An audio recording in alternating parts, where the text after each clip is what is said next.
face every time. Bitch, we watched for a decade black people get shot on camera. On fucking camera. And none of you motherfuckers got in here and did none of this. Y'all didn't do none of this twisting and turning. But soon as a white boy died that hated us, y'all want us to motherfucking show our humanity. Man, fuck y'all. Fuck y'all. And I'm dead ass serious. Any of y'all white people that's on that, I'm fucking, I don't, shut your fat ass up, bitch. No, I'm not done talking. Y'all always got something. That's not true, because when Floyd died, and this is the thing, I you said don't the know how to same shut the thing. fuck up.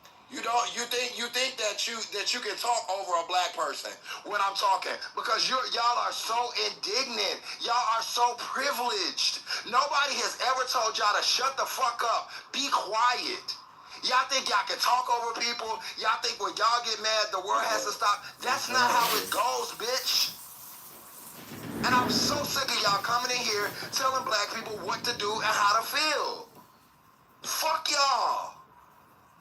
We said we didn't want the man to die. That's all you getting.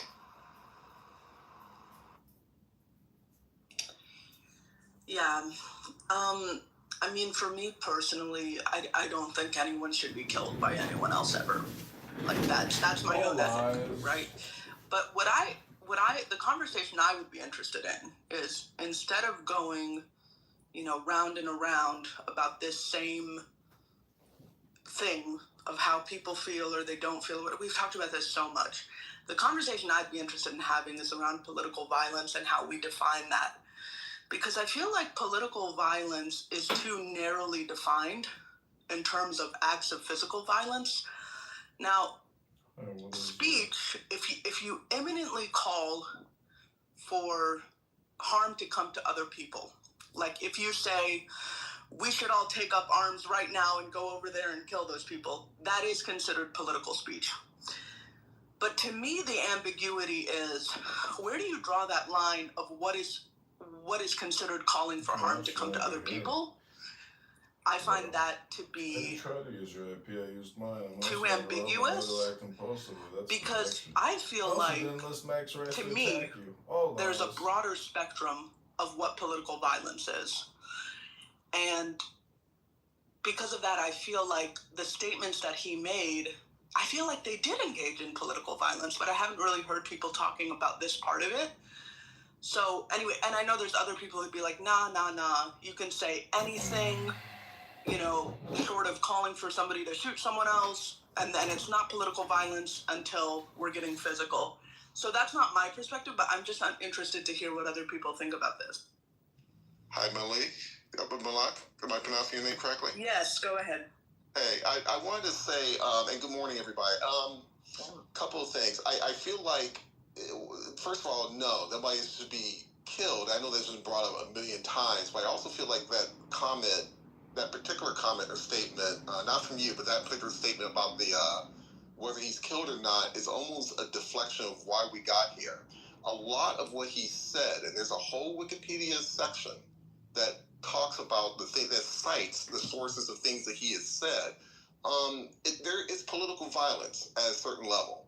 Black people in particular have always had to deal with folks when they start going down a rabbit hole, talking about how it could be from small things ranging from how unqualified somebody is to very strange ideas about comparing Martin Luther King and Terrence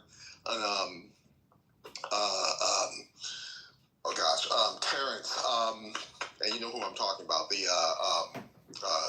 Supreme Court Justice. That's always been the problem with racism. There are some people who treat it as a personal opinion. I tend to, and not to make it too political, I do see it sometimes from somebody from a conservative side, and I sort of get it to a certain degree. It's the idea that you're treating someone as an individual, and sometimes that people do see that as personal. But a lot of that, particularly on a political stage, especially on a political stage, it's always been dog whistles for racism. And I think the problem that conservatives sometimes don't understand is that they stand on a lot of ideas. And a lot of those ideas aren't necessarily bad ideas, but ideas can be corrupted. It's the same thing when someone says that someone's being Christian And they're still using racist terms. In fact, if you look at the Ku Klux Klan, that history, there was a little bit of mix of Christianity with racism, the idea that we were destined to do this. And he didn't distance himself from that. That's a big part of the problem. So when people are upset and angry, particularly now, it's those statements plus where we are within this country. The idea that we are sort of litigating racism at a certain level. Keep in mind, Kirk made $300,000 a year. And it's really almost saying he made it's $300,000 a year on conservatism, but it's also $300,000 a year on racial attacks that were not really structured in a way that I would call even intellectual, to be quite honest. It was done to get the people that they wanted to get. And I don't think it's really. I think it's hard to ask people to be calm about that when these are dog whistles that have traditionally been used for racism, and no one separates that out. And the same thing when you start about LGBTQ issues as well too. So I hope that builds on the conversation. Thanks for hearing me out.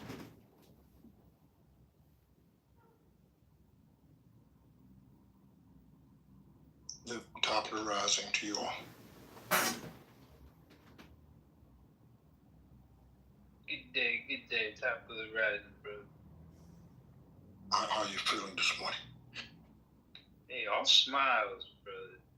Despite the mainstream news, I am surrounded by over here with Congressman. I didn't try to use your use mine. I'm also not relevant, nor do I act impulsively. That's projection. I also didn't enlist Max Rice to attack you. All lies. Likewise, beloved.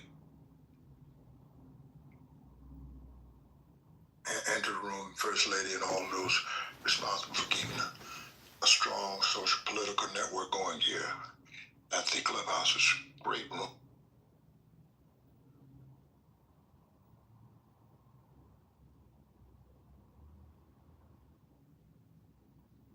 Well, I assume the unmistakable 10,000-pound gorilla hanging upside down on the ceiling. It's hard to miss the Charlie Kirk story and his wife and Donald Trump and that. The greatest thing about this room is it goes all day long. Orchestrators.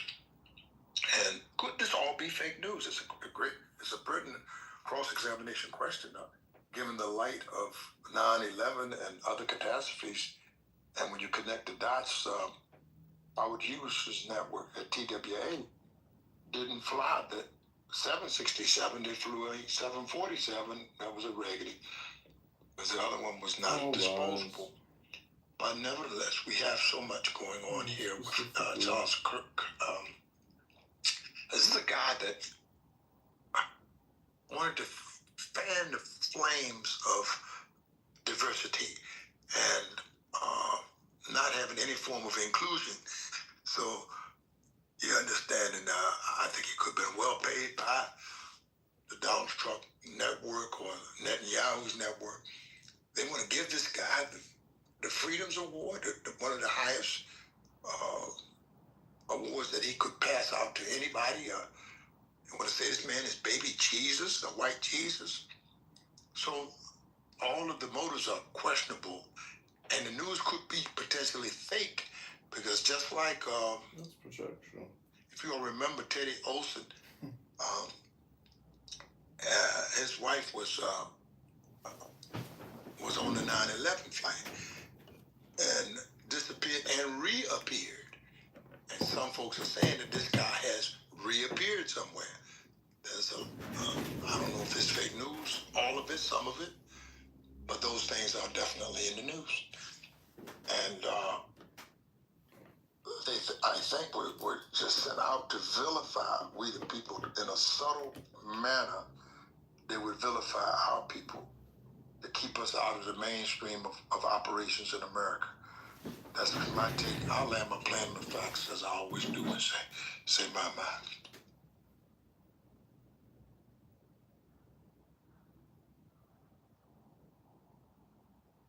Yeah, it's been a lot going on surrounding this. Looking at somebody's PPR, I'm 100% with culturally, like, I didn't try to use your IP. I don't understand if people are, you can't force people to care about something, but people can feel like this isn't right to kill someone on a public. I don't think that's right. No, but Patty, it's almost like they're baiting someone to say something negative, right? Like no one's saying nothing negative. Everyone is like, okay, the guy passed away. It's unfortunate, but what else do you want someone to say? Right. And that's the part I don't like, Haitian. It's like, okay, well, you can't say how he was, or we gotta ignore the things that he said himself.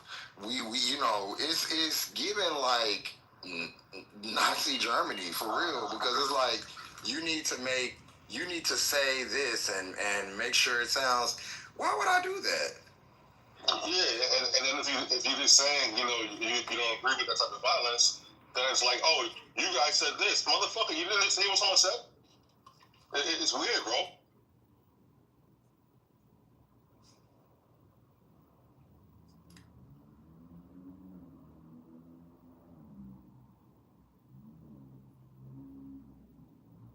I'll put it this way from my end of it too. The whole disagree to disagree thing works only if you can really, number one, if you can even know what's the shared value.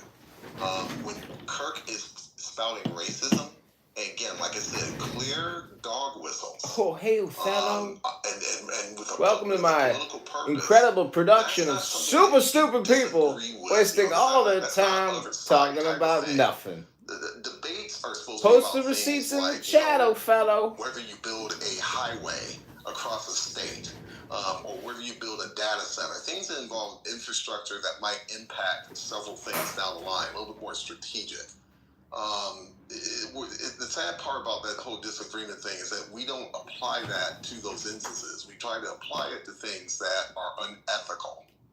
And I think that's a big part of the problem as well. And one last thought before I land, I'm particularly interested in hearing what the motivation that gets this signed to Tyler. I'm not sure. I appreciate Cox for trying to kind of manage the moment. Governor Cox from Utah, but I don't entirely buy the idea that Reddit is necessarily the reason why this person would go and kill somebody. Social media can be bad, but it requires engagement. And I don't feel like they really are getting to it, but at the same time, the suspect is also not cooperating. So it'll be a while before we get to that point. But I'm more interested in the motivation, because I think that would help guide the conversation further about, how do we get past this moment? And I'll land there.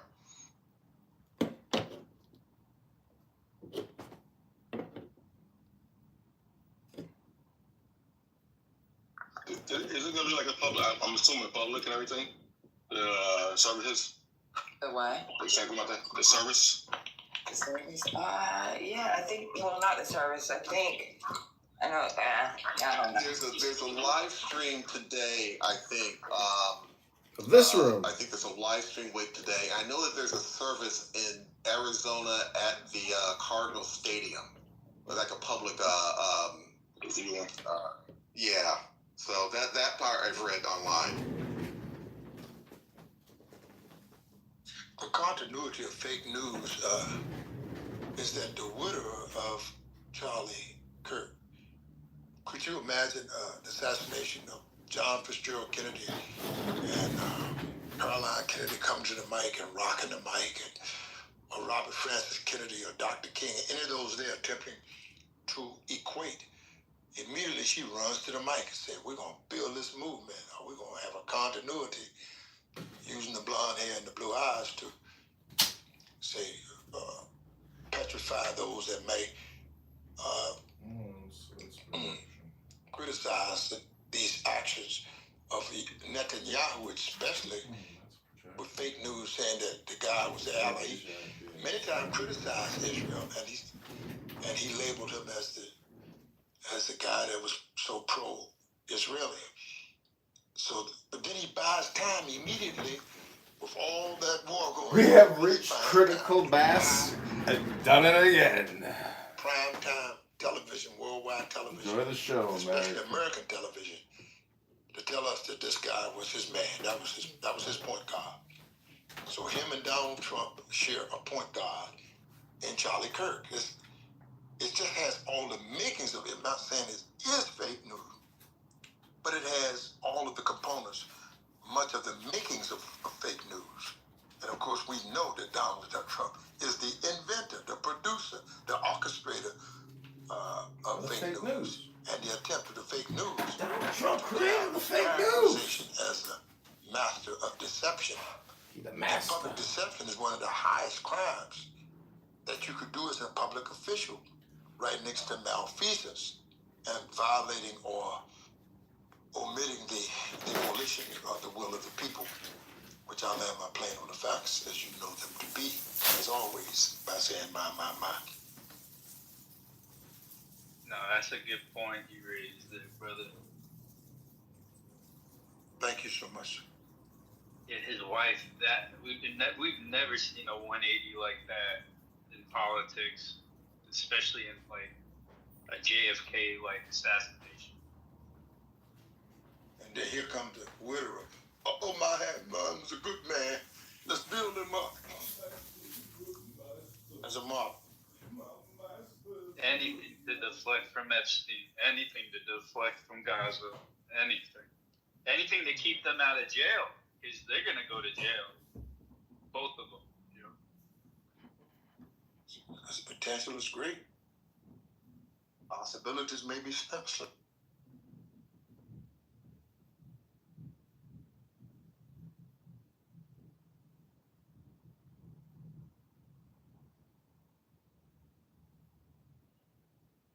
That lady was Barbara Olson that was spotted after 9/11. She was a CNN reporter who happened to be the wife of Teddy Olson, who happens to be the Solicitor General or the big-time lawyer for the standing president George W. Bush at that time of the 9/11. And there was so much fake news from just the faking about the building crumbling and the faking about the airlines and the connection, the faking at the Pentagon, saturated with fake news. As well, this is saturated with fake news. And I think just have to expose these facts and check the wicked, because expose their wickedness and their attempts at being a fulfillment decoy, that we will see their futile attempts to manipulate the masses of the people is a high crime for real. I'll lay my plan on that fact.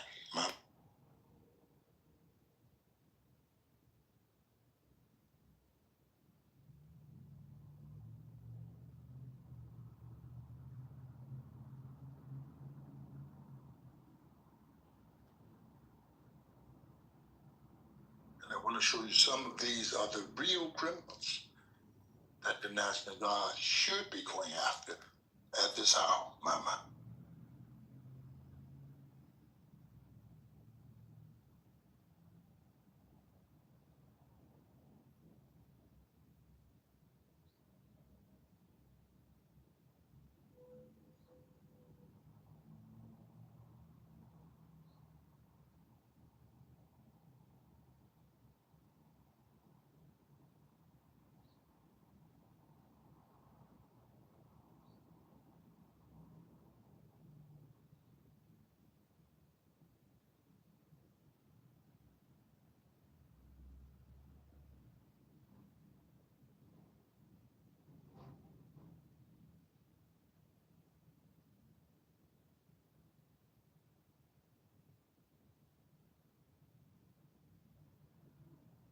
It was very powerful of his wife, though, to come out and say what she said, how she said it. I know she didn't name names, but that definitely took a lot of guts to get out there and do that.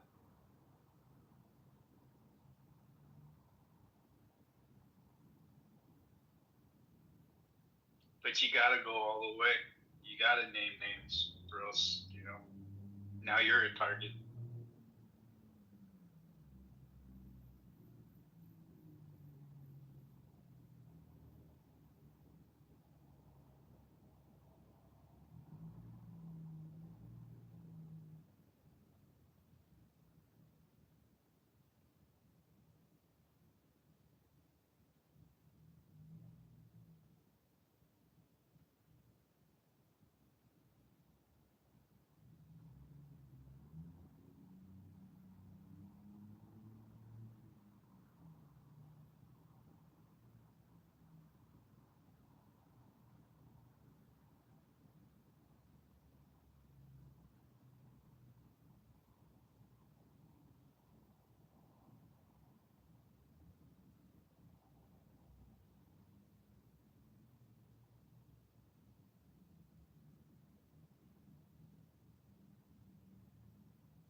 morning, y'all. I'm sorry. I had to get my car parked. It's hard for me to, y'all can't hear anything. But what was y'all talking about? The last comment? Just speaking on Erica and how brave it was for her to come forward, and even though she didn't name names, but to, seek justice and not want to lose momentum on that sensitive time frame, first 48 type shit. Yeah, I agree. I mean, she just lost her husband, so she's going through a lot. She's trying to pick up the pieces and try to figure out where they're going to go forward, at least with their business. Yeah, that wasn't easy getting up there. I agree. So let me see if I can find some other. Maybe we need to focus on other news for now, at least until the podcast come on, because there's more than just Charlie Kirk going on in the world, y'all. So, breaking. Let me see what's going on. ABC, NBC.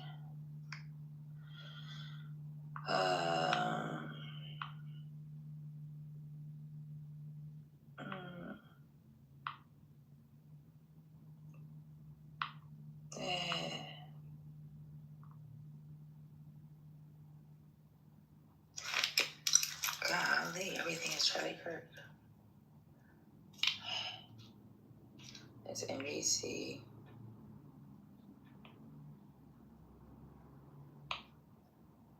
Ooh. Okay, so this is some news. South Korea is probing for human rights abuses in the U.S. In U.S. raid as Trump insists foreign workers are welcome. So, this article says, South Korea said Monday that it would investigate whether its workers suffered any human rights violations during a raid by U.S. authorities. Foreign workers are welcome in America, Trump said on social media Sunday, after the emotional return of 300 workers to South Korea. But their detention following a raid by immigration authorities at a Hyundai plant in Georgia has stunned the key U.S. ally. I understand the government is conducting a more thorough review with the companies to determine whether any human rights violations occurred, presidential spokesperson Kang Young-jung said in a press briefing Monday, according to the Yonhap news agency. The foreign ministry is looking at whether our demands were properly addressed, and the companies are still conducting their own reviews. There is a clip. Yeah, South Korea is not playing about their people. They locked their ass up, and because they were there illegally. But how you treated them while they were in prison, they're not playing that shit. Not what they did. So let me go ahead and play this clip real quick, at least until we're able to listen to this podcast. Hundreds of workers detained in shackles in the U.S. have returned to South Korea, arriving to applause and dozens of cameras. Officials here telling journalists to not film workers' faces at the airport to protect their privacy. But away from the terminal, where workers reunited with family, how good does it feel to be home? Very happy. Some spoke publicly for the first time about the immigration raid in Georgia that ignited a diplomatic crisis. These workers said it was like being in a movie with armored vehicles and guns pointed at us, he says. There was no way we could resist, so we all just surrendered and were taken. Others described the cold conditions and prison food. He says he's feeling, quote, nothing but joy to be home.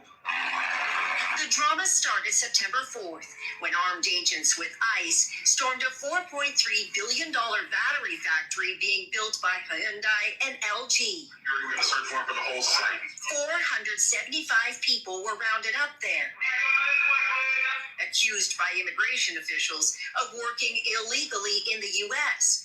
What type of visas they were on, or if they had visas at all, still isn't clear. U.S. authorities saying using foreign laborers hurts American workers. We are sending a clear and unequivocal message that those who exploit our workforce undermine our economy, and violate federal laws will be held accountable. But the images of Korean workers carted off in handcuffs were on news channels everywhere, sparking outrage here over their treatment. Pull-up is illegal! South Korea's government chartering a plane and making a deal to bring them back. A lot of attention is being paid to these images of the South Korean workers arriving home safely and with dignity after an ordeal that could threaten relations with the U.S. The raid has set off alarms at South Korea's biggest companies that are pouring hundreds of billions of dollars into U.S. manufacturing, the sort of foreign investment President Trump has demanded in trade talks. The problem is visas. Companies here often use short-term B1s or B2s or visa waiver programs to get skilled workers onto projects. Even South Korea's president said there needs to be a better system, or companies here might hesitate to gamble on the U.S. They're not there to take American jobs away, but semiconductors, electric batteries. There's not that much domain expertise in the U.S. right now. And for the Korean companies who invested a lot of money in the U.S., they need to send people there to execute on the business plan. There's political fallout to deal with, too, given how upset many South Koreans have been that an ally would treat their workers the way they did. I felt like this wasn't something that would happen in the America we know, he says. Even if perceptions of America change here, she says, I'm not sure that would actually affect the United States. Already, LG has confirmed that the opening of that battery factory will be delayed 2 to 3 months. One challenge, convincing the technicians building it to go back. Nobody is going to stay and work when it's like this, says this engineer. For now, the returning workers have been urged to rest. I'll cook something delicious to make them feel better, says this mom. And with that, he was heading home. Janice Mackey-Freyer, NBC News, Incheon, South Korea. People said I didn't look like your average. So, Patty, from what I read, a lot of them came on they had visas, but they didn't have the correct visas because the wait list was so long. So they came on business travel visa or business visa that doesn't necessarily allow you to work. But that's because, and I believe like the company warned them, or a warning was made to the company. Like, I think they were aware and they took a risk. The company was like, look, we're sending you out here. We need this done. And from what I read, they were actually training American workers on how to do these electric batteries. And those workers are not going to be trained anytime soon. Who knows if it will. I'm going to assume it's going to resume in a few months. But actually, the administration or Mark Rubio was trying to get them back. So, but they already left. And this caused a domino effect because LG, another South Korean company, actually pulled out investment in America. So it's other companies in South Korea. They're paying attention. Jeremy, you beat me to it. Yeah, like this is a slippery slope of fuckery, unfortunately. Like, for this administration to tout bringing back manufacturing and then go behind our partners who are leading manufacturing on the global stage is, I can't even fathom. But yeah, Jeremy, that's exactly what I want to come up with.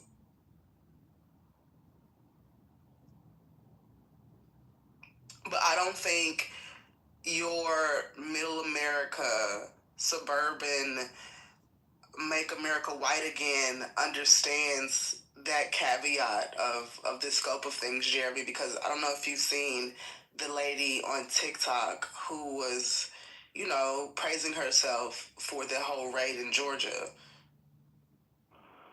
Yeah, she was gloating about it.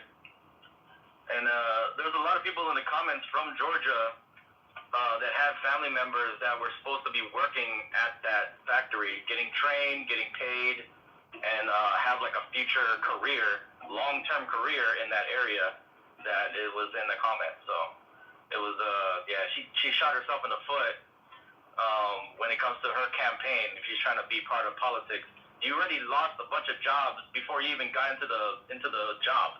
So congratulations, she freaking lost. How do you lose before you even start the competition? Yeah, I thought that was crazy. And she's a Republican, so she stopped the project that Donald Trump had been begging for, and now they're pulling out. Yeah. Yeah, here's what you want to put on a T-shirt. Racism is expensive. That's what it is. All the racism is costing hell. It costs how many billions of dollars in investment from Hyundai, right? That's hell. And then again, other companies are paying attention and they're pulling out too. It's like, you know what? I'm not gonna put my employees at risk. My employees don't even want to go anymore. They're like, fuck this. I don't want to go there and train people. But to get arrested and put in like a piss-smelled cell, you know what I mean? I mean, well, who was working at the facility? Like who was working at the facility? Is what I just want to know. Cause I understand there was a raid, right? But I'm saying what do you mean? I have friends who work at Tesla. There's no raid on Tesla though. Are you not listening to the? You understand when a company starts, a factory starts? He's not, Jeremy. He's not listening to the conversation. He's not understanding the conversation. I just got in the room. I'm just trying to get a little bit of context because I'm scanning. Is there a real Rashad? Wait a minute, I was Rashad. just gonna tell you what was going. I know. Wait, let me clarify the question. Let me clarify the question before everybody go crazy. Niggas like, yo, he ain't listening. He ain't. Oh my God. You ain't got for. I know. Let me finish the question before y'all go retarded. I understand there was a raid. Don't use that word. I understand there was a raid. I understand that. I'm saying I got friends who work. I have a friend who works at the Panasonic facility, right? They make the. So you just gonna repeat what you just said? Exactly. Yes. I'm repeating what I said. I'm sorry.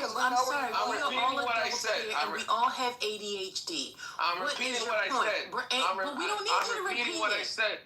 I'm we don't need it. Okay, you're not gonna tell me what you're gonna finish because you're gonna be in the goo. I'm gonna finish the sentence. I can't finish what I just said. We don't need it. You're sentenced to the goo. So, Miss Hip Hop, go ahead. What were you saying? Would you like to explain it to him? Maybe. Yeah. So Rashad,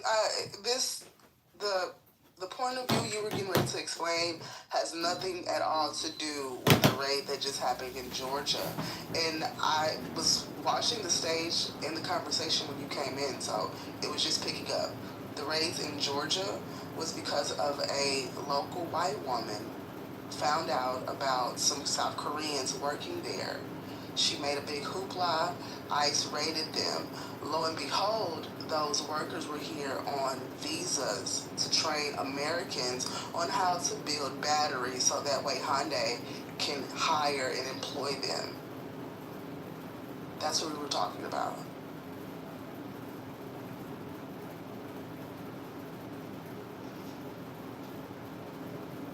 Did he leave?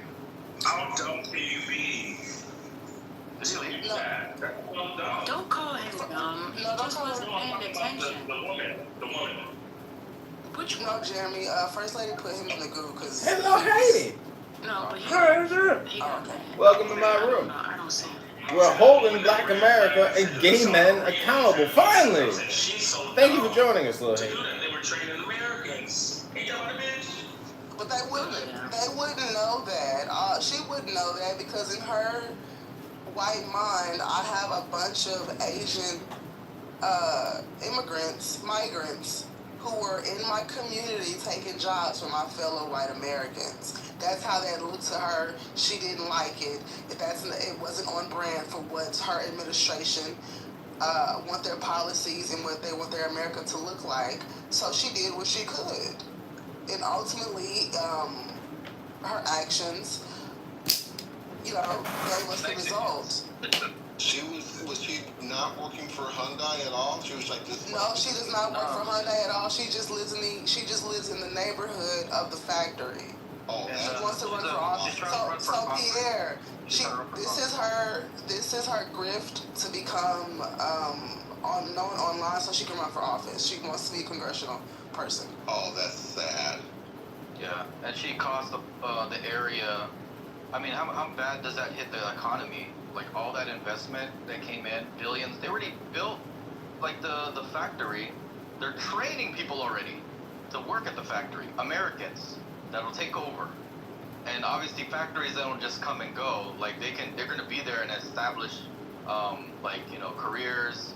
It's gonna be like, schools are gonna be funded. Like there's a lot of shit that goes into a new factory getting built in your area. And she just threw a wrench in the whole operation.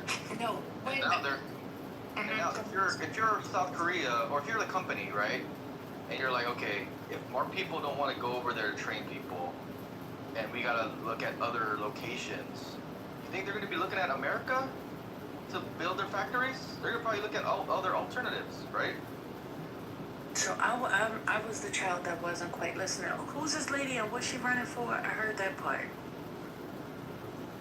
The lady that snitched to ICE is running for Congress in Georgia. She's running for Congress in Georgia. Well, she's trying to. She's trying to get clout right now.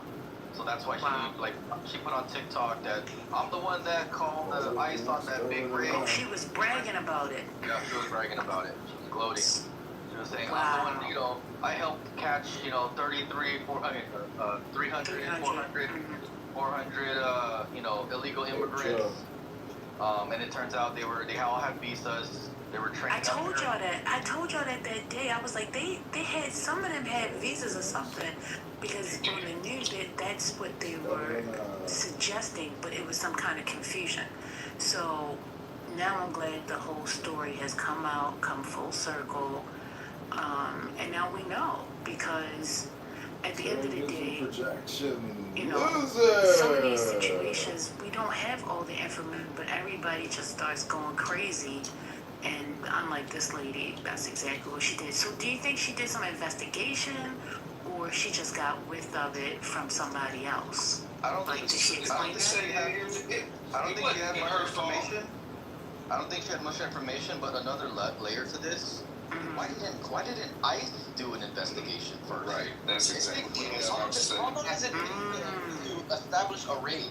You don't just be like, oh, hey, this is the new location in 30 minutes, guys. You guys ready? No. You gotta get, how many people do you have to have ready with ICE in order to arrest 400 people? So if I'm not mistaken, they were supposed to have done some investigation. That was part of the report in the beginning, saying that they were, villains in this place for a while. Men lie, women lie. Results don't. They just made the shit up. They got reported it was a bunch of immigrants working and then wanted to raid. And the sad part about this, people got about 3 years before they can just make someone's life a living here by just being ICE and saying, there's about 20 Mexicans living in this house. Well, I'm asking you. Yeah, I think to Jeremy's point, which I love that he raised it up, if somebody's coming into a plan, you talk to the managers or somebody within who's managing that plan. That's not something that you go and say, okay, let's plan a raid, without having any conversation at all with the company at all. That shouldn't be making sense at any level. Yeah, you scope it out first, right? I mean, if you're a cop and you're trying to do a raid, you ought to make sure that you've got the right house. Typically, if you're a good cop, right? But make sure you got the right house, you got the right location, the facts line up. Otherwise, you're gonna put your people in danger, right? You get the wrong house, and the homeowner is gonna defend it like a person's supposed to. You're gonna put your people in danger for no reason. So you want to make sure you're not only doing the right thing by getting the right location where the crime is happening, but also you want to make sure your people aren't put in unnecessary harm. That's she red flagged the people that actually, internally within the U.S., she red flagged them, and they are likely to lose their jobs. That's literally an immediate fire.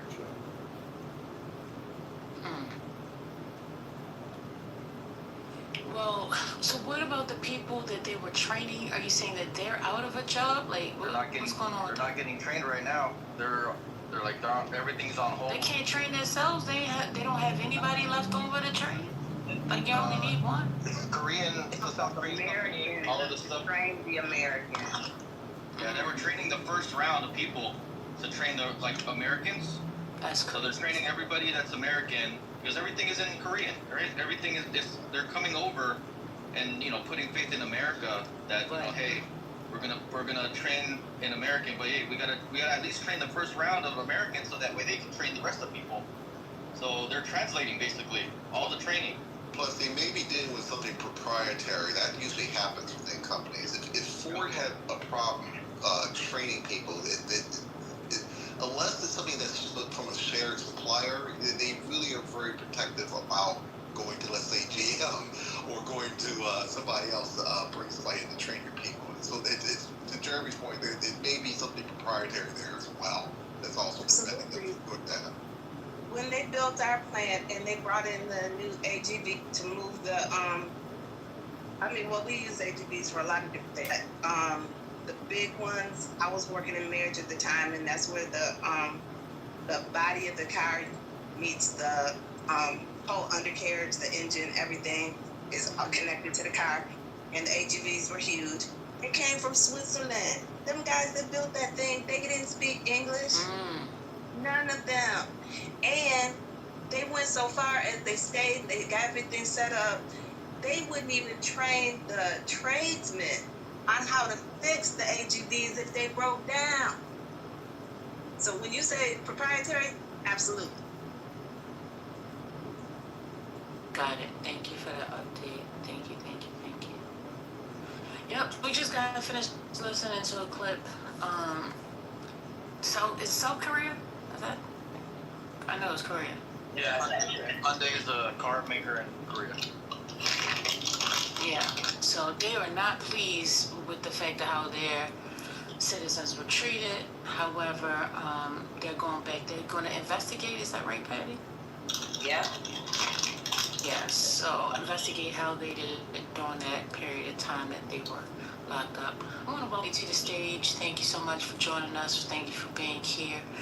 Welcome to Politically Correct. If you have been here throughout the day that we started, on this wonderful Monday, yes, it is September the 15th, 2025. And we are approaching the 12 o'clock hour, midday. And we will be having, we will be listening to a podcast where they will be, what are they doing, Patty? It's supposed to be a tribute. It's, J.D. Vance is hosting. And there's going to be special guests. So, yeah, I don't know if it's going to be his last podcast, but it's the Charlie Kirk podcast. Okay.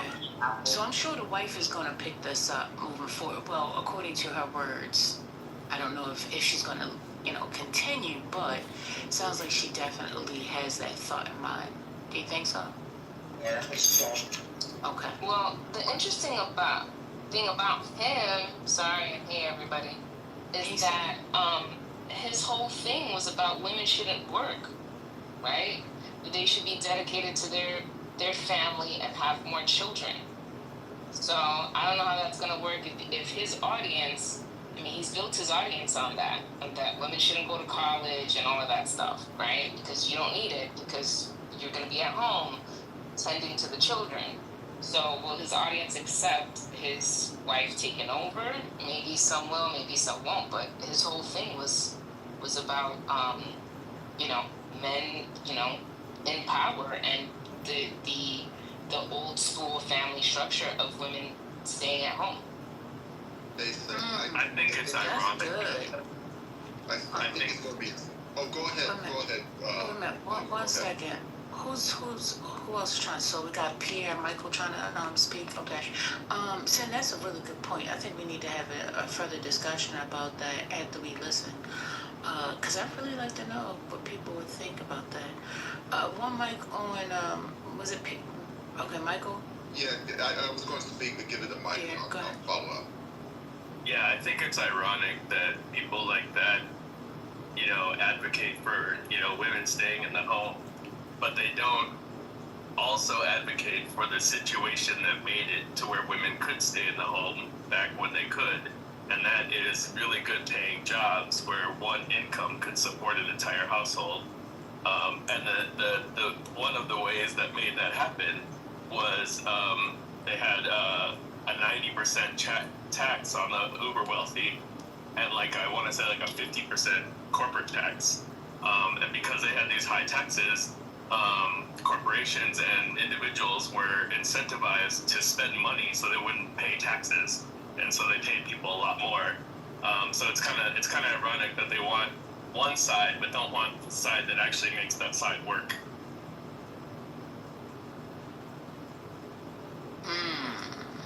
Okay, Pierre. I think Sindrid raises a very good question. I think it's going to be a split.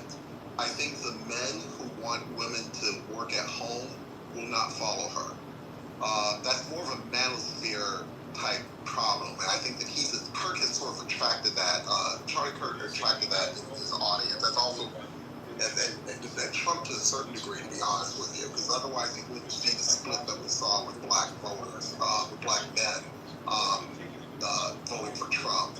I think the women that will follow that, will follow Erica, there are folks who are kind of saying these things in very subtle terms, in terms of all these little dating videos and how to keep a person, that type of thing. I think there will be a small audience of women that will follow that. It just depends on how Erica moves forward. She technically has an opportunity to maybe change the narrative for a turning point. I know it kind of sounds like a pun, but she kind of does if she figures out how not to do the same sort of things. I'm not necessarily rooting for it, but she technically has the opportunity to make a change. But I have a feeling that may not happen, and I think we'll see a split between men and women a little bit about who will follow and who won't. Because part of Charlie Kirk's appeal are things, and to be honest, part of Trump's appeal that people who voted for him, there's a certain mannish, I don't want to say tone, but maybe there are talking points that men, not that women don't have an opinion on, but men particularly gather towards. And I think that part, that's how we're ending up with this whole manosphere, which I know is a whole different topic, but that's partly why we're seeing so much of that going on right now. The whole idea of, you can be fixed if other people change their ways or shrink down their ambitions for you. So we'll see, but I think it will be a split. Thank you for that. I'm gonna say I definitely can see possibly a split. However, I can, depending on how she markets this, is really going to set the tone moving forward. Because I think a lot of people won't be paying attention to it. Sin brought it to our attention, and everybody's like, oh yeah. But from their side, they just want to hear from her based off of the tragedy that just happened, right? So I think that will begin the gateway for her to even continuously have a voice. So, and who knows how that will transpire moving forward, but at least from the very beginning, I definitely see her, if she's up to it. She said that she is, but if she is up to it and I think from the very beginning that she'll have clarity to support just based off of the tragedy, if that makes sense. Does anybody else like to comment on the subject?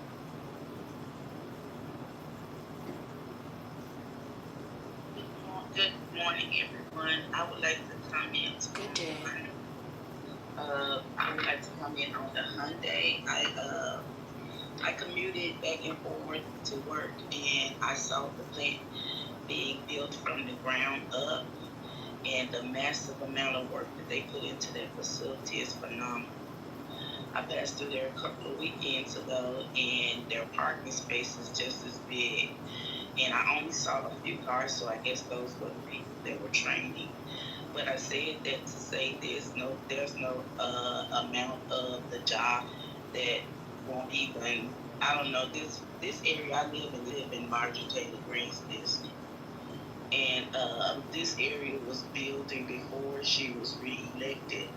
And then the second time she was reelected, it pulled out a lot of money because a lot of the construction that was going on came to a close. They're also building a Microsoft facility here. So I don't know what kind of impact they would have, but seeing the facility and knowing that the raid had happened, it just, it touched me because I saw how massive and the money that they put into building it. That's all I have to say. Thank you for that. But they're not going to close it, right? So I don't know what the plans are, but I'm sure they're going to be able to continue to use it. No, if they're going to close it or not, I'm not sure if they're going to close it or not. But like you said, they were in there training people, and I can tell you the population up here, education, as far as younger kids, is very good. But as far as having trained older people, their population, education population is not very good. Oh.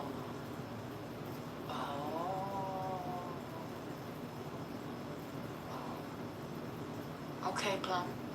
Now, Plum, on to Meta News. I don't like the fact that they put the 18 plus. Clubhouse, if you're listening, she shouldn't have the 18 plus on there. That's a nice little cute little icon for yourself. Yeah. Plum, did you report this?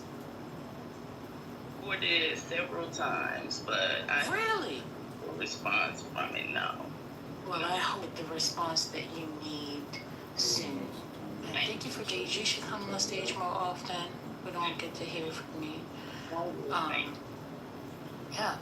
So let me check in with my friend Pate. Sister Pate, are you there?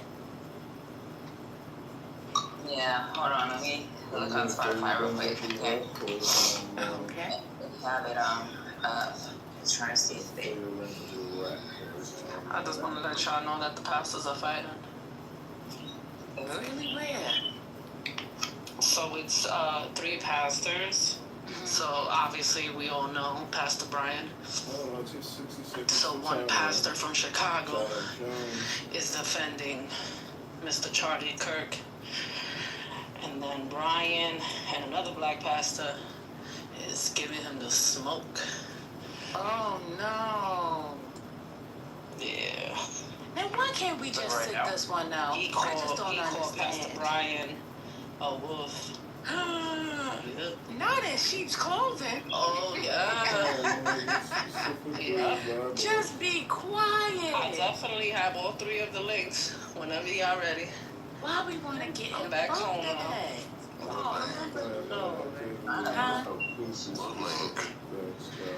It's 3 different pastors. So I can play the Chicago pastor, which is speaking down on the Charlie Kirk situation. So he's speaking down about Pastor Brian and another pastor in regards to them saying that this young man is racist and all this stuff.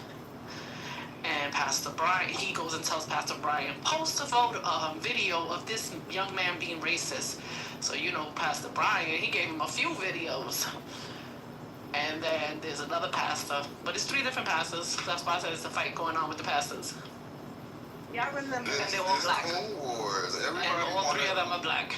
Everybody want to try to be all sympathetic. This don't get us now. Let me tell you something. This is why I can't stand coons, cause all that.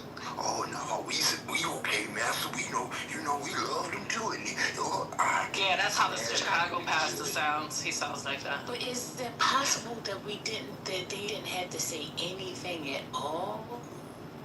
Like did they even have to touch it? So this is the thing, right? As a pastor, you gotta speak on it. You have not only you have to speak on it, but you ain't gotta worry about nobody fucking firing you. You already have your members, right? And nobody can fire you as a pastor. The members can fire you. That's his church. The members could leave? Exactly. I don't know. I just feel like that whole and to each of them. I mean, she was making a point. No, but I'm just saying that I don't feel like as a pastor you have to be worried about, oh my God, my job. I can't say this because I'm gonna lose my job.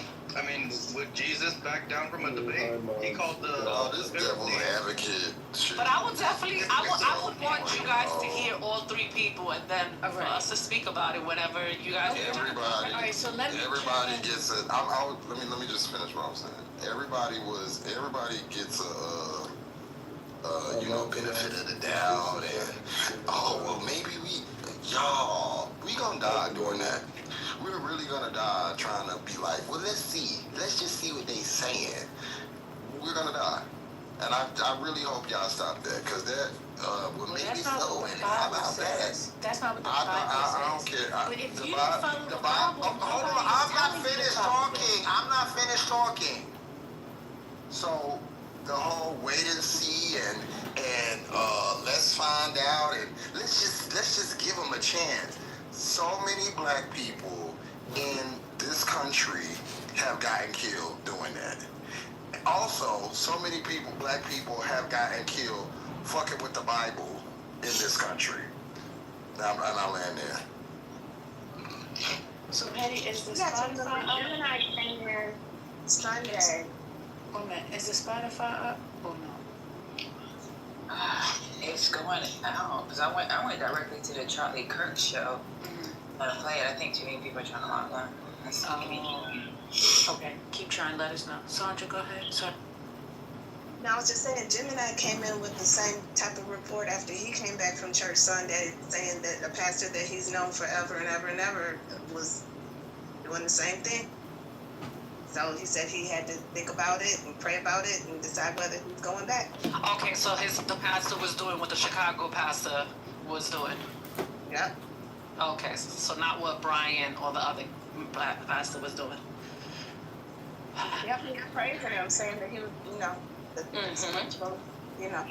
So I asked the question, did they have to touch it at all? If I were a pastor, I could just touch on it from the aspect of, hey, listen, we saw some horrific stuff happen on, live streaming, and I know some families may be impacted by it, some families may not, but we are praying for the family of their lost one, seeing something so horrific in this day and time. It is, it can definitely be troubling to everyone, right? So with that being said, we're just going to keep the family in prayer and hope that they get through this. And, we're praying for the nation. We don't want to see, fights and things like this break out. We're praying for peace and just going to keep everybody lifted up. That's how I would have spoke on it. I don't have to go into detail. I don't have to say all the stuff. What I did was I was able to recognize it, touch it, give love, as well as spread love for everybody. That's it, that's all. Yeah, First Lady, but this is the thing. Not everybody knows how to handle their emotions, right? So whether the emotion is sad, hurt, or anger. So when you see something like this happening, that everybody's standing by this man and making it seem like, oh, yes, he's all this, praise him, he's almighty. And they don't do that for the other side. When they lose a life, that anger comes out as of, it's 2025, we're tired, when the fuck is this shit gonna change? Right. Or we're gonna continue. So that's why I say that everybody's going to react in a different way. Whether they regret their reaction later on, or they don't regret it, they still are going to react how they choose to react. Absolutely. And what I just gave was what I would have hoped all the pastors would have been saying. That's what I'm talking about. Before we got to this, that's what I'm saying. Why did they have to, not the people who are responding, but the people who are saying additional things that might hurt the other side? Instead, find a way to be neutral. That's what I was talking about. I'm talking about the previous step that got us to this now. You understand what I'm saying? That's what I was talking about. This is what happens. Obviously, we have online church. Things go viral. So Pastor Brian had his service this past Sunday. what he said went viral. The other pastor, what he said went viral. Now this guy from Chicago decides to respond to viral from these two pastors and say, no, you guys are wrong. You guys are wolves. This and this and this and that. Got it. That's exactly what went on.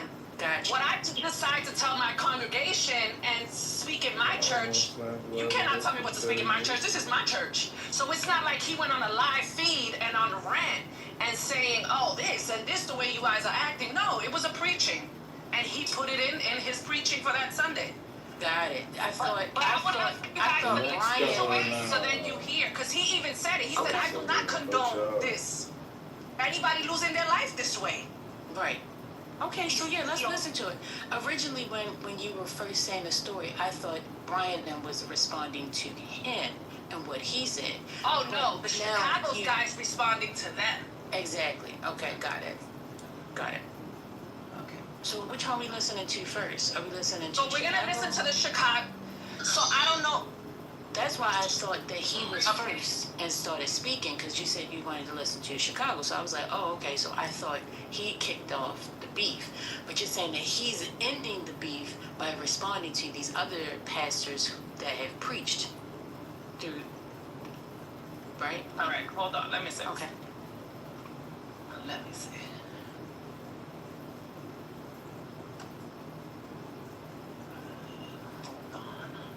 I'm exhausted. Don't be exhausted, because our heart. Do you understand? Love, our heart is still beating, so we can't be exhausted. Yeah. We can't give up. Yeah, but every time something happens, you got people telling black people, all right, well, so be nice, and then if you be nice to them, and then if you show love to them, man, fuck all that. This is why black people got attitudes in this country all the time, because shit goes to hell with us, and then people always want to tell us, all right, so y'all gotta be nice, turn the other cheek, because Jesus said, and bitch, I do not give a fuck.